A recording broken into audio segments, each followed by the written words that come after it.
বিকেলবেলা আজকে একটা ফুচকাওয়ালা এসেছিলো, তো ফুচকা দেখে একদম জিভের গোড়ায় জল তো চলে আসে। আমার না, এটা সকলেরই হয়। তো তার কাছ থেকে ফুচকা খেয়েছিলাম। আমি আর বাসা দুজনে মিলে একটু ফুচকা খেলাম, শুধু খাইনি, সঙ্গে করে আবার ঘরে থালা ভর্তি করে তেঁতুল জল নিয়েও এসেছিলাম।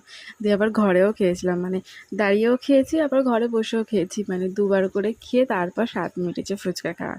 তারপর রাতের বেলা ও একটু মাংস এনেছিলো, মাংস বলতে দেশি মুরগির মাংস এনেছিলো। আমি যেহেতু দেশি মুরগি খাই না বলতে আমার দেখলেই কীরকম লাগে, খাওয়া তো দূরের কথা, ওই জন্য আমার জন্য আলাদা করে একটু আলাদা চিকেনও এনেছিলো। তো এই পাশে আমি আলাদা করে চিকেনটা করছিলাম, আর কুকারে দেশি মুরগিটা আমি সেদ্ধ করতে দিয়েছিলাম, আর তার সঙ্গে পনিরও এনেছিলো।